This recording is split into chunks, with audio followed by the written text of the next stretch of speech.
Hey everybody, so since I've gotten back from Florida, I've noticed that I definitely need to be making a plant update video.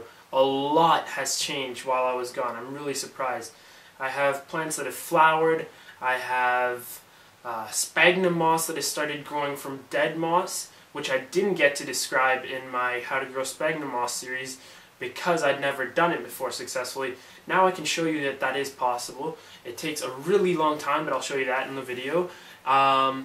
What else? Let's see. Oh, I have nepenthes that are making huge pictures. My sanguinea was making some sick pictures. So yeah, I gotta show you guys that stuff. Also, unfortunately, both of my Drosera capensis albas kind of died. I think some fungi or fungus attacked them, and it was while I was gone. My dad is looking after the plants. It's not his fault, and technically, I'm going to be honest, I think it was happening a bit before I left, but I was really busy, couldn't deal with it. Capensis is easy to replace. I might be getting some seeds soon, so yeah. Hey guys, so starting in the greenhouse, a lot of things have changed. Check out the sphagnum moss here. This is insane. There's like 7 different pots, starting from that one there, stretching across here, and it's just grown so much and so well that you can hardly see the pots. I'm gonna have to like pull the pots out individually because it's like starting to fuse and merge together. Where here you can see the red moss, red sphagnum I have here. It's kind of cool. I picked that up. We're at McCrae Lake. Along with the rest of this, I collected some sphagnum moss in the early fall. Here's a small Pinguicula morinensis, Mexican butterwort, doing pretty well. Drosera capensis alba, one of the few I have left. A small cutting of a Drosera capensis alba. Drosera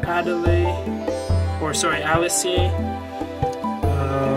Another capensis behind there. Some B52 flytrap cuttings. Also being overwhelmed by sphagnum, I'm gonna have to cut that back. And I haven't taken this away yet, but shame on me. That's the remnants of a capensis. Alright, over here, pretty sweet guys. Yeah, I know it was kind of wrong to do this, but what you see in front of you is from Florida. And you're not really supposed, well, you're not supposed to bring plants back, but I'm keeping them in my greenhouse. And I just took a couple. They're everywhere. That doesn't justify what I did, but they are just everywhere, everywhere, everywhere. Growing on telephone wires, growing, well, not these guys, this is what grows everywhere. Also called Spanish moss. This is actually in the Bromeliad family. You can see it's also one of the air plants. It grows from little parts here, and it just grows and dangles and grows. It's all hanging off a little branch that I pulled it off a tree. It's growing really well, and I water it every few days. Contrary to popular belief, these plants don't actually get all the water they need from moisture in the air. They do in fact need to be watered. So if you're wondering why you're not having good luck with these air plants, as they call them, it's because they do need to be watered. And I give mine a good soaking every few days in non-distilled water, because apparently, because they get absolutely hardly any nutrients, because they have like the weakest root system ever, they just hang or attach on whatever they can. They get most of the water just dripping right from the water. They barely get any minerals, and giving them distilled water will actually leach away any nutrients they do possibly get. So I use tap water with these guys, and they're doing really well. I'm not sure if these flowers are dried and there's seeds in them, but that'd be cool. Who knows? So yeah, I have these from Florida. I know I was wrong, but I brought some, and it's safe, so no one really cared, I guess, because customs saw it go through the scanner, so whatever. Yeah, my Cephalotus is doing sweet. A lot of pictures opening up. It's right under my newer light lamp here. I put a T12 grow light under it, and put the Cephalotus, right under.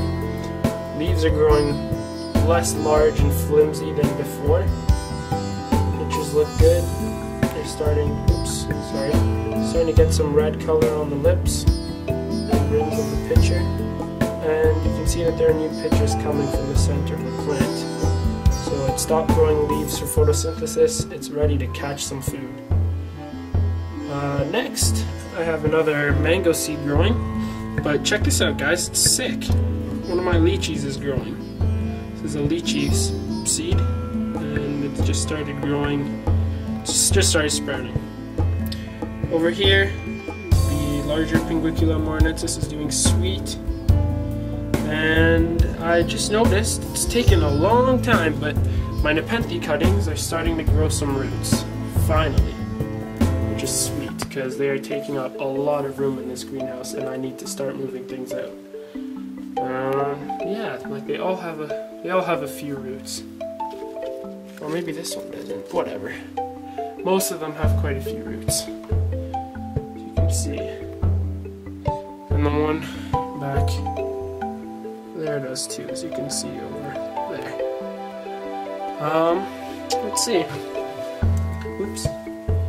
Yeah, Nepenthes, my seed-grown Nepenthes Rafflesiana is doing pretty sweet too. It has a huge picture back here. It's the largest one I've ever seen on it yet. Coming. It's a decent size for the plant. You know, a lot bigger than its other pitches. Here's another one growing. Here's a nice pitcher full of liquid. You can see, and it's caught quite a few flies. Very awesome. With the extra light, it's also acquired some pretty cool red coloration, I've noticed. Yeah. Now over here, check this out, guys. I was blown out of my mind when I got home to find all these. They grew so fast. I mean, I left to buy some pictures looking like this, okay? Look how small that is. Right? And I get home to 3 of these mothers. Like, they are huge. And clearly they are catching insects too, and there's lots of liquid in there. Might do a jokey feeding video here. Yeah, I'll do a feeding video to show you guys how I give my feed my Nepenthes. Yeah, that's a nice size picture for Nepenthes sanguinea. And here's another one back here. Oops. Also very full of liquid. And then yeah, there's another one over here too. So this plant is doing very well. Nice coloration too, so it's getting enough light, you can tell. And also the Nepenthes ventricosa is starting to make some smaller pitches than when I got it, but there are quite a few. Also, the one that I thought was a Nepenthes cassiana, I now believe it is also a small Nepenthes ventricosa, because it's making some... Actually, I don't know. I didn't see this picture. It's a little elongated for for ventricosa. I still think it might be cassiana hybrid, but we'll see. But yeah, guys, I just wanted to give you a quick update, and yeah, everything in here is changing a lot and putting out lots of new growth. Spring coming along, a lot of things are back in order. Of course, you know, Nepenthes do make new pitchers when spring comes. So yeah, almost forgot. So guys, yeah, check this out. Here's the bag of Sphagnum I put warm water with and just had it here. It's been here for the last couple of months. What usually happens is, because the Sphagnum is dead, it's also kind of dormant. So it is possible to get it growing again. It takes a great deal of patience. I totally ignored this. I was almost going to throw it out. And, excuse me. Basically, what I've heard happens is some sort of algae grows over the moss at first before it actually starts sprouting. And then, as you can see here, yeah, the moss has started sprouting now. All this green I thought was algae is in fact moss. So the moss is growing. It just, I'm going to say right now, it probably took a good 2 to 3 months, at least for me, for the moss to sprout. So this is New Zealand Sphagnum moss, so it's pretty sweet. It's like a new form. I mean, not a new form, but for me, it's not Canadian moss. It's nearly the same thing, but yeah. And check out the moss from the How to Grow Sphagnum Moss tutorial. It's grown a lot too. There's a lot more moss than even in the update, so yeah, the moss doesn't grow too fast, obviously, but it's not that bad for its growth rate. I mean, maybe if it's supposed to be slow, I must be doing something really good, because mine's not growing too bad for speed. And of course, like I said, look at that. That's nuts.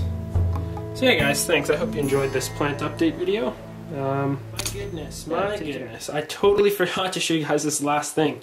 So a very good friend of mine gave me these. These are lychee seedlings. You saw the one sprouting I had before. Well, check this out. Like, this is sweet. I'm so excited. Unfortunately, I can't put these anywhere near my other plants because she told me that she noticed some aphids on them. She tried to pick off all the ones she could, but I think I can still see a couple of really small ones here and there, like on that leaf there, I think. So I'm going to make sure I get this plant cleaned up real good. But yeah, here are the pits they grew from. It's pretty sweet.